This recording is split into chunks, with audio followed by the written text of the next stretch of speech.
Movie के starting में दिखाया जाता है कि डोरेमोन, नोबिता और उसके सभी दोस्त एक शिप पर होते हैं और उनके शिप पर पायरेट्स हमला कर देते हैं। पायरेट्स उन्हें पकड़ने ही वाले होते हैं, तभी नोबिता की एंट्री होती है और नोबिता उस शिप का कैप्टन होता है और वो सबको बचा लेता है। और फिर पता चलता है डेकिसुगी एक कहानी सुना रहा था और नोबिता सिर्फ सोच रहा था। शिजुका बोलती है, काश हम भी कोई ट्रेजर ढूंढ पाते। तो नोबिता बोलता है, मैं ऐसा कर सकता हूँ। जियान और सोनियो हंसने लगते हैं। नोबिता बोलता है, अगर मैं ऐसा नहीं कर पाया तो अपने नाक से नूडल खाऊंगा। हर बार की तरह नोबिता फिर डोरेमोन से गैजेट मांगने जाता है। डोरेमोन कहता है कि अब कहीं पे भी ट्रेजर नहीं बचा है। फिर भी डोरेमोन एक गैजेट निकाल के नोबिता को दे देता है, पर नोबिता एक नक्शा ढूंढ लेता है जो ट्रेजर तक ले जाएगा। फिर डोरेमोन और नोबिता एक नदी के पास जाते हैं और डोरेमोन एक शिप निकालता है जिसे जोड़ के बनाना होता है और नोबिता उसे जोड़ लेता है, पर अच्छे से नहीं जोड़ पाता। डोरेमोन उसे बिग लाइट से बड़ा कर देता है। नोबिता हर बार की तरह शिजुका को लेने जाता है और जियान और सोनियो भी आ जाते हैं। फिर वो सभी खजाना ढूंढने के लिए चले जाते हैं। वो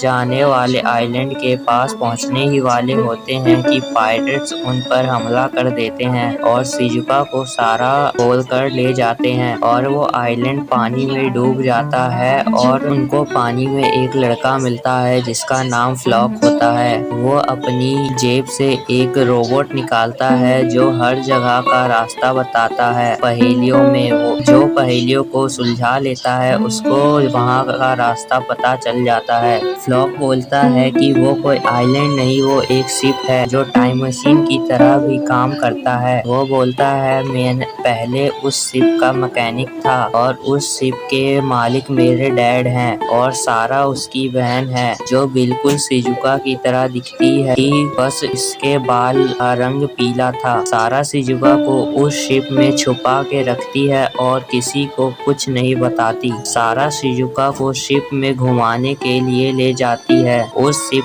पर पूरा एक शहर बना था जहाँ बहुत सारे लोग रहते थे। सारा शिजुका को शिप की एक ऐसी जगह ले जाती है जहाँ बहुत सारा खजाना था। नोबिता और उसके दोस्त शिजुका को ढूंढ ही रहे होते हैं, तभी मौसम खराब होने की वजह से उनकी शिप टूट जाती है और वो एक आइलैंड पे रुक जाते हैं। फ्लॉक बोलता है कि मैं इस शिप को ठीक कर दूंगा। जब तक नोबिता और उसके दोस्त वहाँ कैंपिंग करते हैं। अगले दिन शिप ठीक हो जाता है और उस शिप में फ्लॉक नए नए फीचर डालता है जिससे शिप और तेज चलते हैं। और डोरेमोन अपनी गैजेट की मदद से शिप को और तेज चलाता है और वो शिजुका के पास पहुंच जाते हैं। फ्लॉक के डैड उन पर हमला करवा देते हैं, पर जियान और सोनियो उनसे लड़ते हैं और वो शिजुका के पास जाते हैं। डोरेमोन उसके डैड के पास पहुंचने के लिए पैरेट से पूछता है और वो एक पहेली पूछता है जिसका डोरेमोन सॉल्व कर लेता है और वो उसके डैड के पास पहुंच जाते हैं। उसके डैड पानी के नीचे के ज्वालामुखी से एनर्जी निकाल रहे होते हैं। फ्लॉक पूछता है,